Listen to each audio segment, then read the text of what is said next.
जय हिंद दोस्तों, रोजाना की तरह इस वीडियो में भी मैं आपको एक गवर्नमेंट जॉब से जुड़ा हुआ भर्ती के बारे में जानकारी देने वाला हूं। दोस्तों, आज की इस वीडियो में मैं आपको रेलवे में पैरामेडिकल के डिफरेंट कैटेगरीज पे, डिफरेंट पोस्ट पे जो आपका वैकेंसी निकला है ऑल ओवर इंडिया में। याद रखिएगा, पैरामेडिकल के टोटल 20 पोस्ट पे आपका जो वैकेंसी निकला है, अलग अलग पोस्ट पे है। ऑल ओवर इंडिया में यह वैकेंसी निकला है, अलग अलग स्टेट में आपका वैकेंसी निकला है, तो उसके बारे में मैं आपको जानकारी देने वाला हूं। तो आज के इस वीडियो में मैं आपको रांची में जो वैकेंसी निकला है, यानी रेलवे भर्ती बोर्ड रांची की ओर से पैरामेडिकल के पोस्ट पे जो वैकेंसी निकला है, उसके बारे में हम लोग देखने वाले हैं। उसका हर एक जानकारी, हर एक डिटेल्स को हम लोग देखने वाले हैं कि रांची में किस किस पोस्ट पे आपका वैकेंसी निकला है, कितना पोस्ट है ना, कौन कौन फॉर्म को भर सकता है, क्या एज रहने वाला है, क्या फी लगेगा, सिलेक्शन प्रोसेस क्या रहने वाला है। तो ये सारी चीज का आज हम लोग डिस्कशन करेंगे और आपको बताने वाले हैं। तो याद रखिएगा, आज का ये जो वीडियो है वो आपका रेलवे भर्ती बोर्ड रांची की ओर से पैरामेडिकल के पोस्ट पे जो वैकेंसी निकला है उसके बारे में है। पूरा वीडियो को देखिएगा, बीच में स्किप या कट नहीं कीजिएगा। अगर आप बीच में स्किप कर दीजिएगा तो आपको हर एक डिटेल्स के बारे में आपको जानकारी नहीं मिलेगा। तो आगे बढ़ने से पहले आपसे बस इतना रिक्वेस्ट है कि अगर आप हमारे चैनल में नए हैं तो रोजाना नए नए सरकारी जॉब्स का अपडेट पाने या सरकारी किसी भी तरह का योजना से संबंधित जानकारी या इंफॉर्मेशन पाने के लिए हमारे इस चैनल को सब्सक्राइब कीजिए। तो चलिए आगे बढ़ते हैं और देखते हैं कि ये रेलवे भर्ती बोर्ड रांची की ओर से पैरामेडिकल के किस किस पोस्ट पे वैकेंसी निकला है और क्या डिटेल्स हमारे पास है। तो चलिए सबसे पहले मैं आपको इस भर्ती का जो विभाग अर्थात डिपार्टमेंट का नाम को बता दूं। तो याद रखिए, ये जो भर्ती है वो आपका RRB रांची की ओर से निकला है, यानी रेलवे रिक्रूटमेंट बोर्ड रांची की ये भर्ती है। इसमें आपका पैरामेडिकल का पोस्ट रहने वाला है। याद रखिएगा, रांची रेलवे की ओर से आपका पैरामेडिकल के 2 पोस्ट पे आपका वैकेंसी निकला है।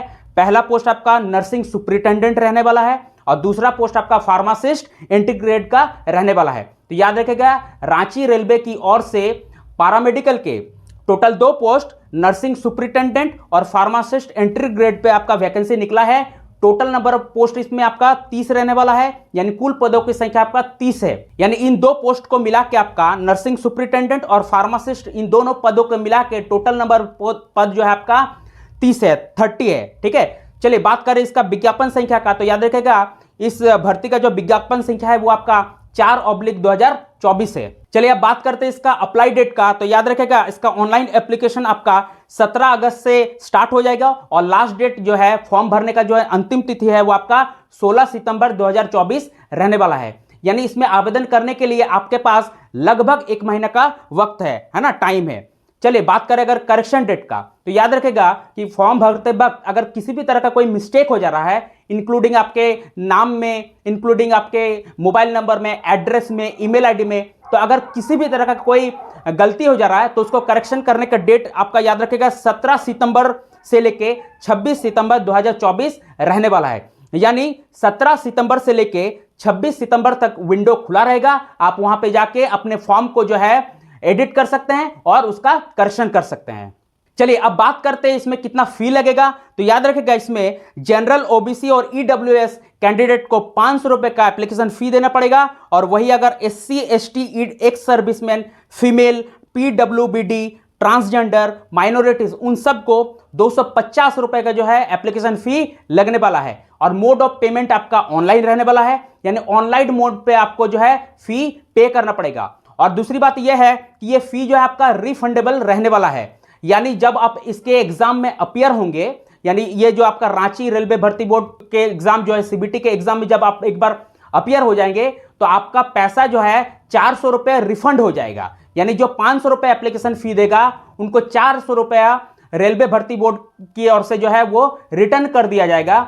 सिर्फ 100 रुपये आपसे ये फी वसूला जाएगा। यानी स्टार्टिंग में आपको तो 500 रुपये देना पड़ेगा, लेकिन जब आप इसके एग्जाम में अपीयर होंगे, जब आप एग्जाम दे दीजिएगा तो उसके बाद आपके अकाउंट में 400 रुपये रेलवे भर्ती बोर्ड की ओर से जो है वो आपका रिफंड कर दिया जाएगा। तो इस हिसाब से अगर देखा जाए तो मात्र आपसे 100 रुपये ही इसमें एप्लीकेशन फी लिया जा रहा है और जो 250 रुपये एप्लीकेशन फी देगा उनको पूरा का पूरा 250 रुपये जो है वो रिटर्न कर देगा, रिफंड कर देगा रेलवे भर्ती बोर्ड की ओर से। तो ये तो बहुत अच्छा बात है, यानी आपको इसमें एप्लीकेशन फी आपको ज्यादा देना नहीं पड़ रहा है। चलिए अगर बात करें इसके ऑफिशियल वेबसाइट का, तो याद रखेगा रांची रेलवे भर्ती की जो ऑफिशियल वेबसाइट है वो आपका www.rrb rrbranchi.gov.in। तो याद रखिएगा इस ऑफिशियल वेबसाइट पे आपको इस भर्ती से जुड़ा हुआ यानी रेलवे भर्ती बोर्ड रांची से जुड़ा हुआ हर एक जानकारी आपको मिल जाएगा, इंक्लूडिंग इसके एग्जाम में, इसके सिलेबस में, टोटल चीज का जानकारी, या फ्यूचर में अगर किसी भी तरह कोई नोटिफिकेशन या जानकारी इस वैकेंसी से रिलेटेड आता है तो आपको इसी ऑफिशियल वेबसाइट पे जाकर उसको आप चेक कर सकते हैं। चलिए अब इन दो पोस्ट पे जो वैकेंसी निकला है तो दोनों पोस्ट पे एक एक करके देख लेते हैं कि दोनों पोस्ट के लिए आपका एज क्या रहने वाला है, सैलरी कितना मिलेगा, मेडिकल स्टैंडर्ड क्या रहने वाला है, एलिजिबिलिटी क्राइटेरिया क्या रहने वाला, टोटल चीज को अब हम लोग देखने वाले हैं। तो स्टार्ट करते हैं। जो पहला पोस्ट है आपका नर्सिंग सुपरिटेंडेंट का, तो इसमें आपका एज लिमिट जो आपका 20 से 43 साल रहने वाला है, यानी मिनिमम 20 साल और मैक्सिमम आपका 43 साल 43 इयर्स। और एज का जो कैलकुलेशन होगा वो आपका 1 जनवरी 2025 के अनुसार होगा, यानी 1 जनवरी 2025 के अनुसार यह देखा जाएगा कि आवेदक का उम्र मिनिमम 20 साल कंप्लीट हो रहा है कि नहीं।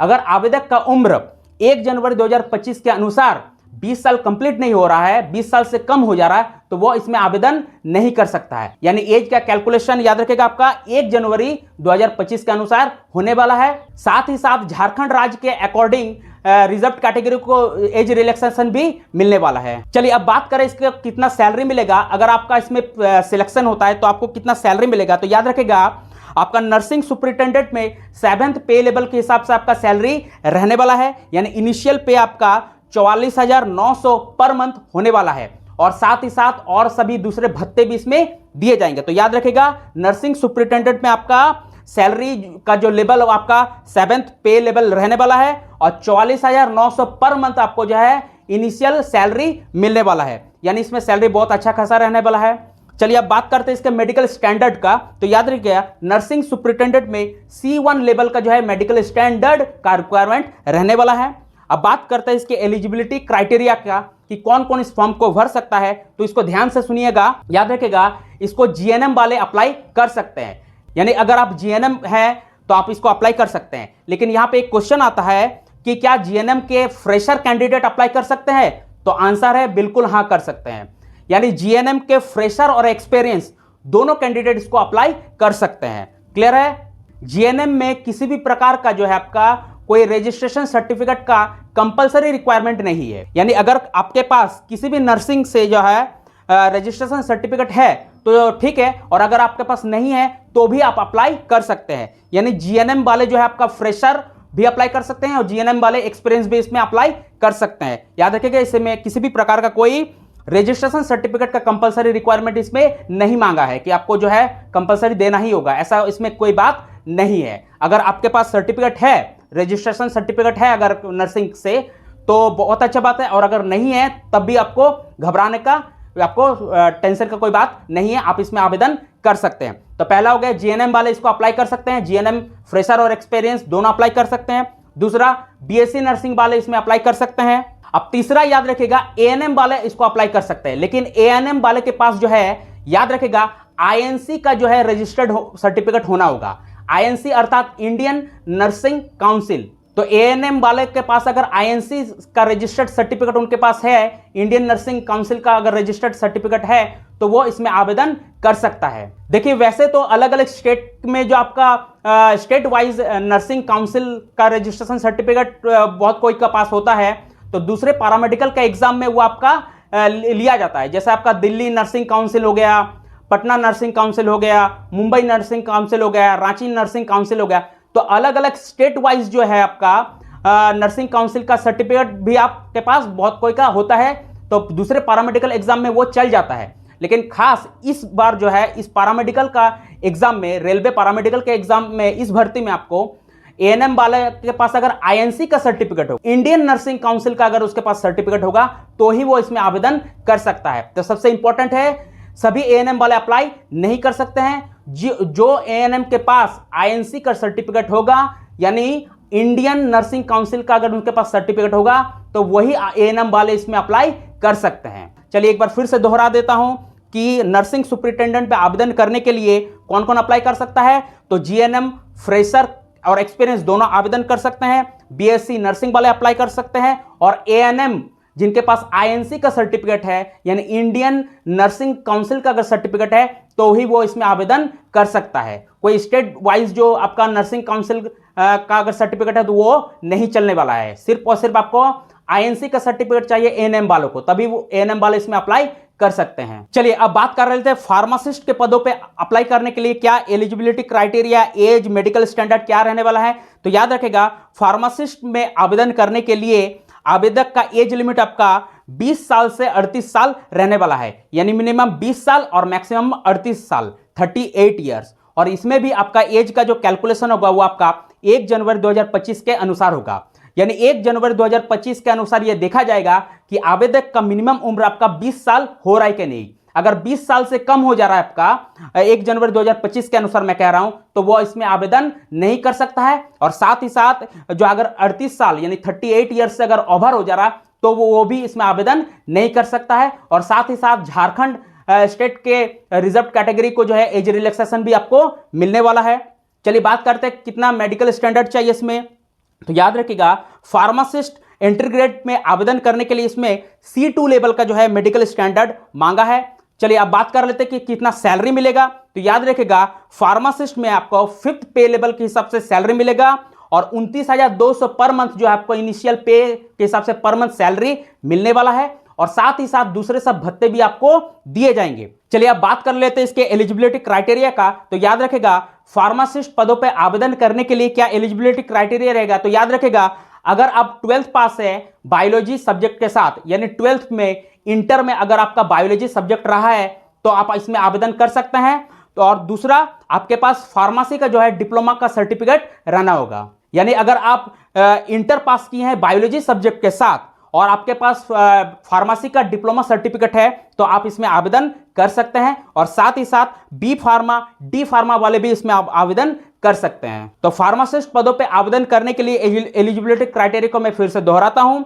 12th pass with biology subject, यानी अगर आप इंटर पास है, 12th पास है बायोलॉजी सब्जेक्ट के साथ है ना मिनिमम, और आपके पास फार्मेसी का जो डिप्लोमा का सर्टिफिकेट है तो आप इसमें आवेदन कर सकते हैं। बी फार्मा और डी फार्मा वाला भी इसमें आवेदन कर सकते हैं। चलिए अब बात कर लेते हैं इसके सिलेक्शन प्रोसेस स्तर चयन प्रक्रिया का। तो याद रखेगा इसके सिलेक्शन प्रोसेस के अंतर्गत, चयन प्रक्रिया के अंतर्गत इस भर्ती में 3 स्टेज रहने वाला है। पहला स्टेज आपका सीबीटी एग्जाम रहने वाला है, यानी कंप्यूटर बेस्ड टेस्ट रहने वाला है, यानी इसमें आपका एक ही एग्जाम होने वाला है, याद रखिएगा। तो पहला स्टेज आपका सीबीटी रहने वाला है।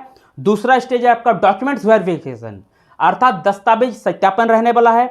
और तीसरा स्टेज इसमें मेडिकल चेकअप रहने वाला है। यानी 3 स्टेज के जरिए आपको जो है इसमें सिलेक्शन मिल सकता है। तो याद रखिएगा इसमें सिर्फ और सिर्फ आपका एक ही एग्जाम लिया जाएगा जो कि आपका सीबीटी रहने वाला है, कंप्यूटर बेस्ड टेस्ट रहने वाला है। और इस सीबीटी टेस्ट में आपको किस टॉपिक से क्वेश्चंस पूछा जाएगा। तो याद रखिएगा इसमें आपका प्रोफेशनल कैटेगरी से जो है 70 क्वेश्चंस पूछे जाएंगे, 70 मार्क्स का। हर एक क्वेश्चंस आपका 1-1 मार्क्स का रहने वाला है ना, यानी प्रत्येक सही उत्तर के लिए आपको 1 मार्क्स दिया जाएगा। तो प्रोफेशनल कैटेगरी में किस तरह का क्वेश्चन रहेगा। तो याद रखिएगा आपको इस पैरामेडिकल में तो अलग अलग कैटेगरी पे आपका वैकेंसी निकला है ना। तो याद रखिएगा जो नर्सिंग सुपरिटेंडेंट कैटेगरी से फॉर्म भरेगा तो उससे नर्सिंग सुपरिटेंडेंट से रिलेटेड क्वेश्चन पूछेगा। जो फार्मासिस्ट के पदों पे अप्लाई करेगा उसको फार्मासिस्ट से रिलेटेड क्वेश्चन पूछेगा। तो जो जिस कैटेगरी से फॉर्म डालेगा है ना उसी से रिलेटेड क्वेश्चंस पूछे जाने वाले हैं। तो यही आपका प्रोफेशनल कैटेगरी का क्वेश्चंस रहने वाला है। तो याद रखिएगा प्रोफेशनल कैटेगरी से आपके 70 क्वेश्चंस आएंगे, हर एक क्वेश्चंस 1-1 मार्क्स का रहने वाला है। तो उस हिसाब से प्रोफेशनल कैटेगरी से 70 मार्क्स के क्वेश्चंस पूछेंगे। जनरल अवेयरनेस से 10 क्वेश्चंस आएंगे, हर एक क्वेश्चन आपका 1-1 मार्क्स का होगा। तो उस हिसाब से इसमें जनरल अवेयरनेस के 10 मार्क्स के क्वेश्चंस पूछे जाएंगे। रीजनिंग और मैथ दोनों को मिला के 10 क्वेश्चंस आएंगे 10 मार्क्स के, और जनरल साइंस के 10 क्वेश्चंस 10 मार्क्स का रहने वाला है। यानी इस हिसाब से अगर हम लोग देखें तो इसके सीबीटी एग्जाम में टोटल 100 क्वेश्चंस आएंगे और हर एक क्वेश्चन आपका 1-1 मार्क्स का रहने वाला है। तो उस हिसाब से आपका टोटल फुल मार्क्स आपका 100 रहेगा। चलिए इसमें आपका नेगेटिव मार्किंग याद रखेगा 1/3 रहने वाला है, यानी 3 क्वेश्चन अगर आप गलत कीजिएगा तो आपसे 1 मार्क्स काट लिया जाएगा। यानी याद रखेगा इसमें आपका नेगेटिव मार्किंग रहने वाला है। चलिए टाइम का बात करें तो याद रखिएगा इस सीबीटी एग्जाम के लिए आपको 90 मिनट का टाइम दिया जाएगा और जो फिजिकल हैंडीकैप्ड है कैंडिडेट उनको 120 मिनट का टाइम दिया जाएगा इस सीबीटी एग्जाम में। याद रखिएगा, इस सीबीटी एग्जाम में हर एक सभी क्वेश्चन आपका ऑब्जेक्टिव यानी मल्टीपल चॉइस क्वेश्चंस रहने वाले हैं। तो देखिए, यही कुछ डिटेल्स था इस फॉर्म की रिगार्डिंग, इस भर्ती की रिगार्डिंग, जिसको मैंने आपको बता दिया। तो चलिए मिलते हैं नेक्स्ट वीडियो में, तब तक के लिए जय हिंद।